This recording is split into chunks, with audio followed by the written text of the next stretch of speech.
Hello,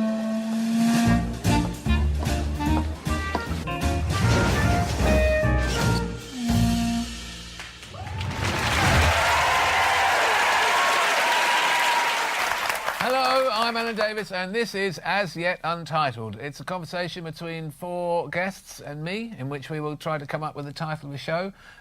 It's not rocket science, unless that's what we decide to call it. Please really welcome my guests.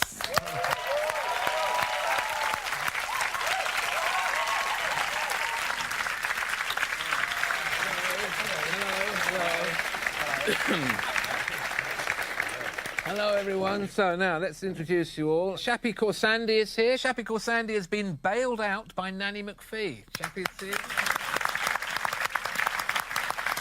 Jack D, welcome to Jack. Jack D was described by a fire chief as a hero and was once involved in extreme sports. Jack D is here. Matthew Crosby, nice to see you, Matthew. Earlier this year, he didn't go to see Morrissey. Thank you, Matthew. I like to hear. And I'm delighted to welcome Julian Clary. Julian Clary blames his mother for everything.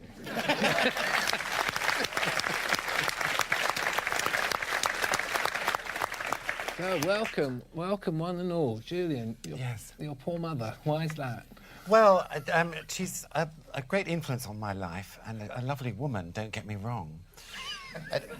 And one of the rules of life that she's kind of passed on to me is just say yes. So this is how I've lived my life, and it means that as a consequence you have a more interesting life than you might otherwise have.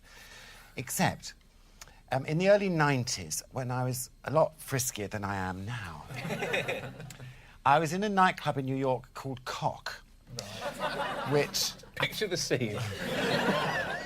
No, thanks. It doesn't mess around, Cock, does it? Get straight to the point. Yes. Would you mind giving us a little description of what you were wearing? Can you remember? I wasn't in Lycra or anything. It wasn't, you know, I was just casual. I was off duty. Off-duty.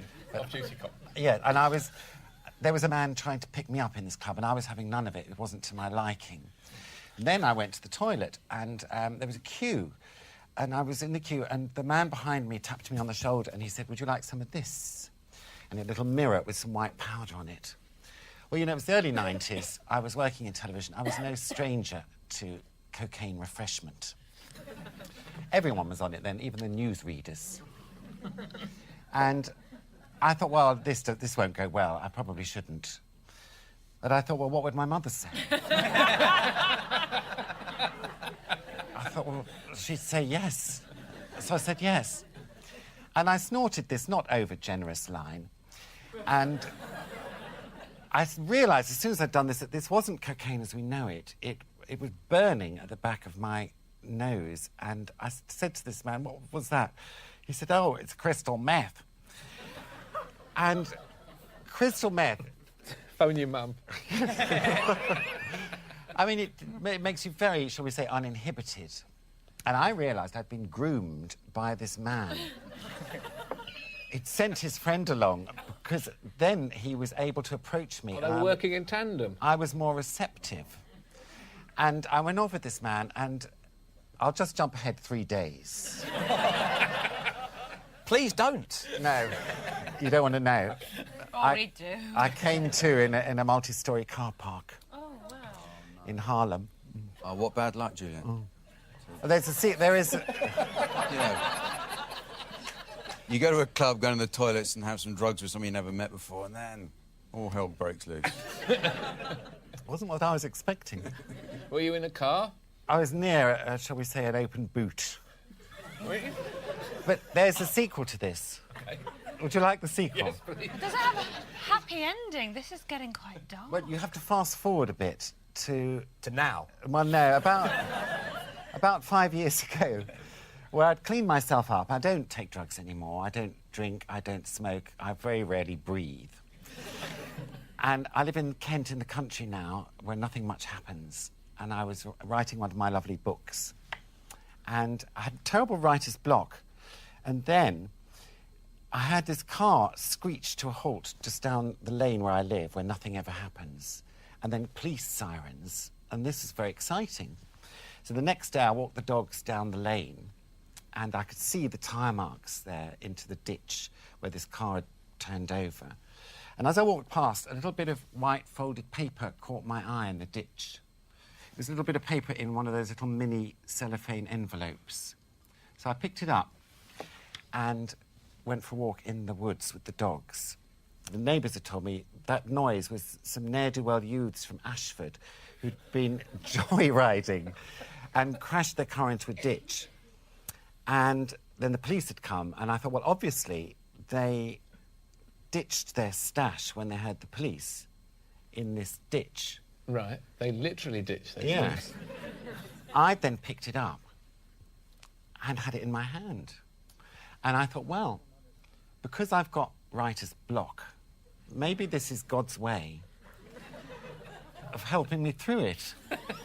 This is a gift from God. So I did what anyone would do. I took it home and I dried it out in the Arga. And snorted the lot. I had a terrible burning sensation. Oh, no, not again. And I realised it wasn't cocaine, it was crystal meth. In Ashford?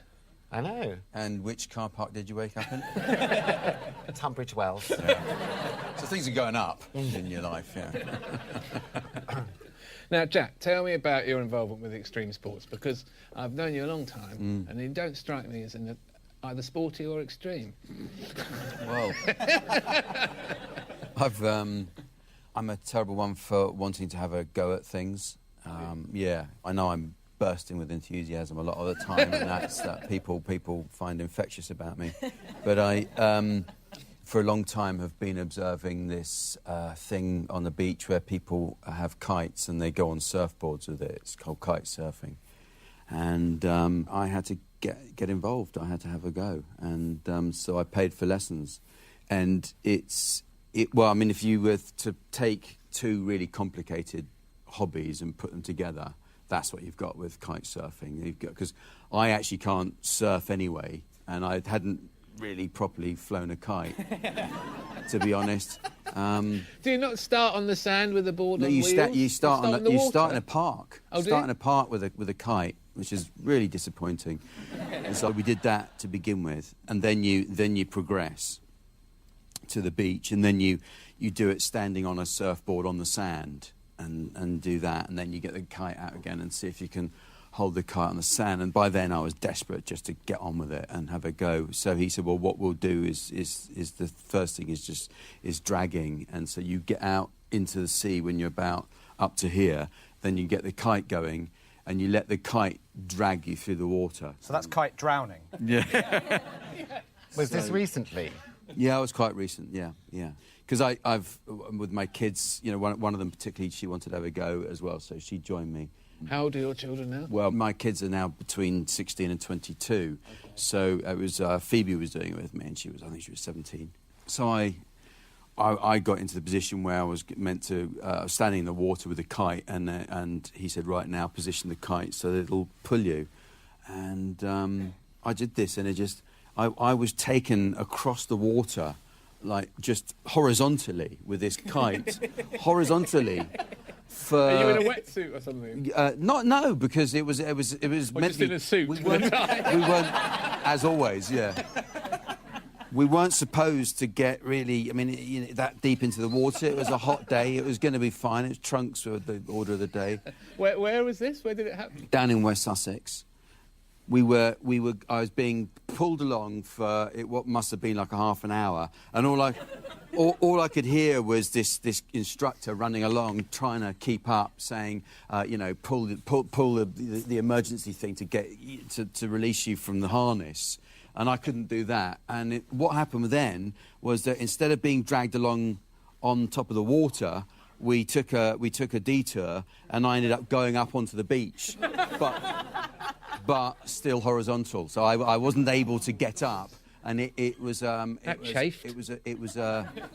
stony beach, and it dragged me about 200 yards up the beach, and eventually I got the thing to lose its power. I pulled this thing that collapses the kite, and I was just sort of lying there, My trunk's about 200 yards down the beach, and I was there with a badly grazed penis on the beach, and a kite that had disappeared across the South Downs somewhere. Was this 3 days after you had some crystal meth in the club? But I've always seen things like that and wanted to get involved. No, it never occurs to me that there's a whole bit in between where you've got to learn how to do that, and it'll take years to get any good at it. And my new thing now is I give up easily. I just give up. Surely you can sue someone for that. I think I should be able to sue for not being given the proper information that, you know, I was unlikely to be any good at it. What about your daughter? Because I can just imagine she was, like, professional. Helpless with laughter. And fetched my trunks for me and brought them over to me. Did you have a go at your penis with TCP? It was. There's the voice of experience. Yeah. I'm just glad I had witnesses, because it's quite difficult to explain to your other half why you've got a grazed penis. Otherwise, you know. Yes, we've all been there.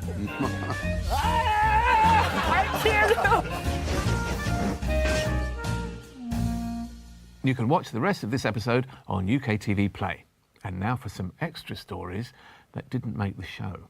When you used to turn up at the Comedy Store, I don't know, maybe you don't know, and maybe Julian didn't know, I suppose that's why I'm saying it to you, how well thought of you were by the other comics. I don't know if you really even realised how... Yeah, because when I started at the Comedy Store in about 89, you were just the king of the room. I mean, you were just the best comedian there. You used to turn up on a motorbike, I remember, you'd take your crash helmet off. Onto the stage? No, not on the stage.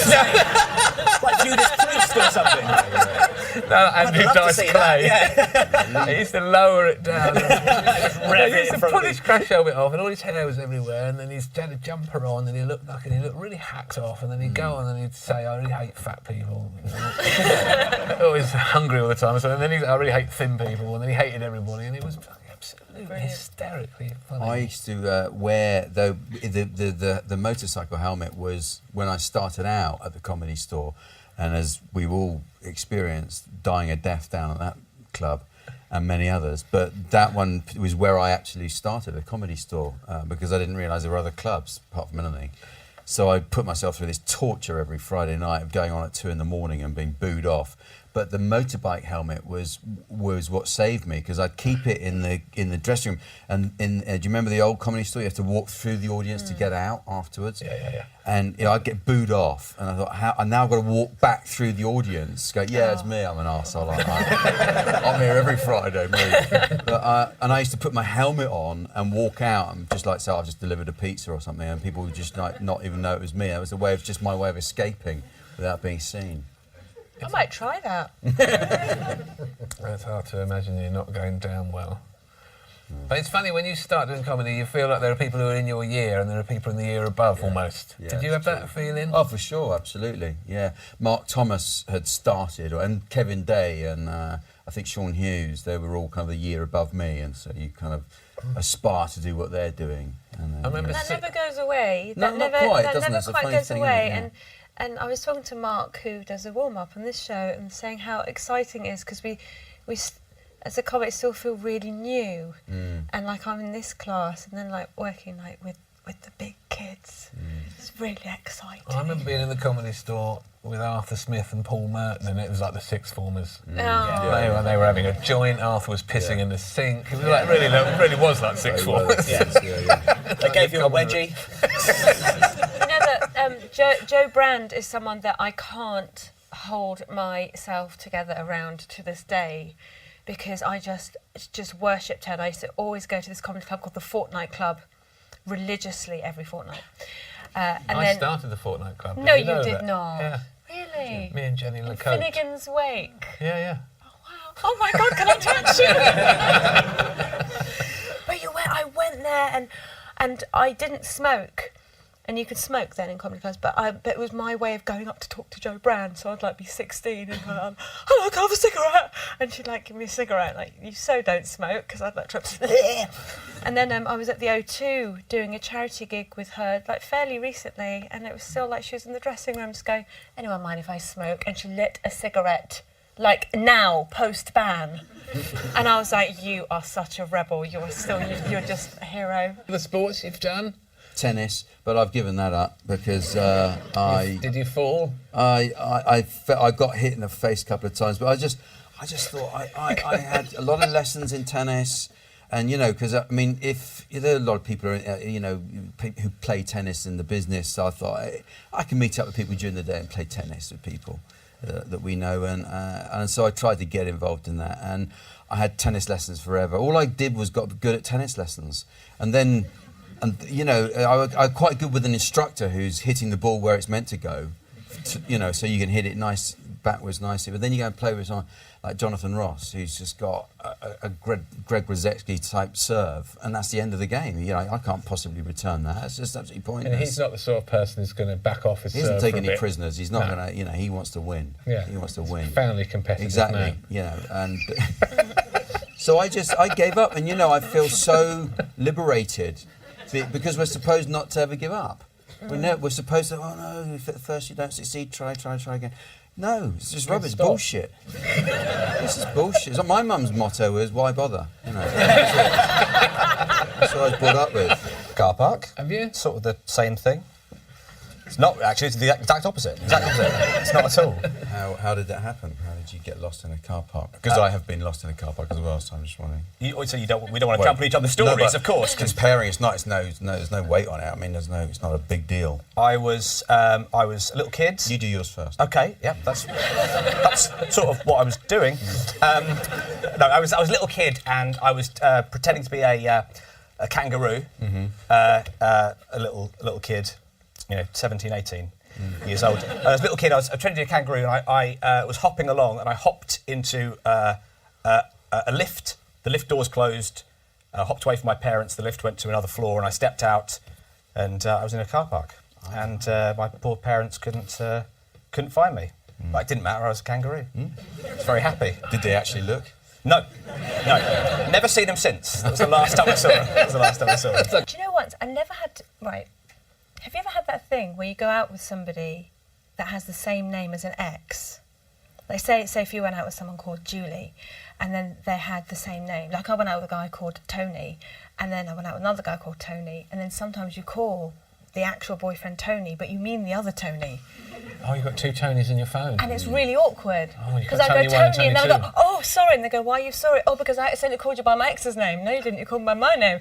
And I'm like, yeah, but my ex was called Tony. And then in my heart, I was calling him. That never happened to you? No. Sorry. I don't know either, Tony. It's just a dilemma you didn't need to get into. You weren't even in it.